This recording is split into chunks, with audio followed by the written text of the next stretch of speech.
નમસ્કાર મિત્રો ભાજપના ગઢમાં કોંગ્રેસનો તમાચો। કોડીનાર તાલુકા પંચાયત અંતે કોંગ્રેસે બનાવી છે અપક્ષ કિંગ મેકર રહ્યા છે। પૂર્વ ધારાસભ્ય પૂર્વ સાંસદ દિનુ બોઘા સોલંકી અને વર્તમાન મંત્રી ધારાસભ્ય પ્રદ્યુમન વાજાના ગઢમાં કોંગ્રેસે જીત મેળવી છે। તો બસ આ જ પ્રકારની ગુજરાતના રાજકારણની અંદરની માહિતી જાણવા માટે યુટ્યુબ ચેનલ સબસ્ક્રાઇબ કરો, અમારા ફેસબુક અને ઇન્સ્ટાગ્રામ પેજને ફોલો કરો। વિસ્તારથી વાત કરું તો કોડીનાર તાલુકા પંચાયતમાં મતદાન થયું અને ત્યારબાદ જે પરિણામ આવ્યું હતું તેમણે લોકોને ચોંકાવી દીધા હતા।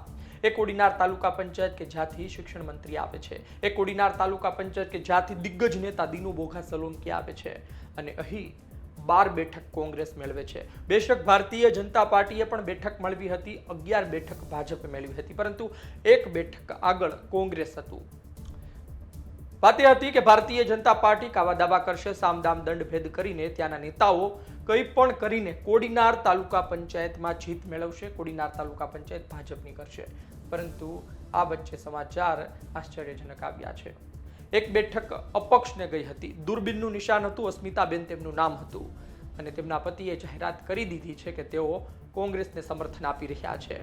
એટલે કે સીધી વાત એ છે કે કોડીનાર તાલુકા પંચાયત કોંગ્રેસની બની રહી છે। સાંભળો તેમણે શું કહ્યું। પરિચય છે અનેક સીટ ઉપર તાલુકા પંચાયતના પ્રતિનિધિ તરીકે અનિરુદ્ધભાઈ નાથાભાઈ જાદવ છે।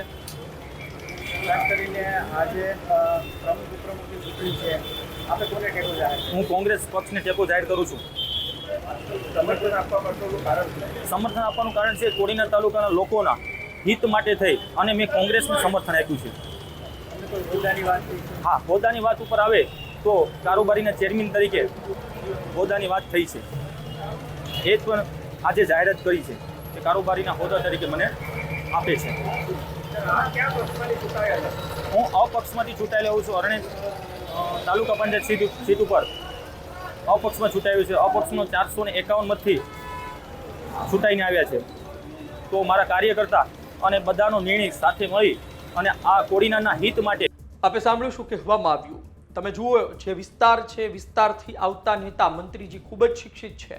જ્યારે તેમને મંત્રી બનાવવામાં આવ્યા, આમ તો કોડીનારથી ધારાસભ્ય અને તેઓ મંત્રી બન્યા, ત્યારબાદ વાત એ હતી કે એક સારા વ્યક્તિને મંત્રી બનાવવામાં આવ્યા છે, એક સારા શિક્ષિત, કારણ કે MD, MBBS, LLB, LLM સુધીનો એમનો અભ્યાસ, પરંતુ એમના વિસ્તારમાં જે રાજકીય સૂઝબૂઝ હોવી જોઈએ, એમના વિસ્તારમાં જે પ્રકારે પરિણામ લાવવા જોઈએ તેમાં તેઓ ઉણા ઉતર્યા છે। પહેલી જવાબદારી તેમની બને અને બીજી જવાબદારી એ વિસ્તારના દિગ્ગજ કદ્દાવર નેતા દિનુ બોઘા સોલંકી ભૂતકાળમાં હત્યા કેસમાં પણ ચર્ચાયા। અમિત જેઠવા, RTI એક્ટિવિસ્ટ અમિત જેઠવાની હત્યા થઈ અને ત્યારબાદ દિનુ બોઘા સોલંકીનું નામ સામે આવ્યું હતું। ભૂતકાળમાં અન્ય વાતોને લઈને પણ તેઓ ખૂબ વિવાદમાં રહ્યા, સાંસદ રહ્યા, 2009 થી 2014 વચ્ચે ધારાસભ્ય પણ રહ્યા કોડીનારના, પરંતુ એમના વિસ્તારમાં હવે કોંગ્રેસે કાઠું કાઢ્યું હોય તેવું જોવા મળી રહ્યું છે। સૌથી અગત્યની વાત એ છે કે ગુજરાતમાં કોંગ્રેસે એવા મોટા પરિણામ નથી લાવ્યા, પરંતુ આ વચ્ચે કોડીનારમાં આ પરિણામ આશ્ચર્યજનક તો છે જ તે, પરંતુ 2027નું ટ્રેલર માની શકાય છે। 2027ની ચૂંટણીને લાંબો સમય નથી। એક વાત એ પણ છે કે મોટી સરસાઈ પણ નથી, પણ 27ની ચૂંટણીમાં જો આજ મજબૂતાઈ કોંગ્રેસની રહી તો ગીર સોમનાથ જિલ્લામાં કોંગ્રેસ સારું પરફોર્મન્સ આપી શકે છે।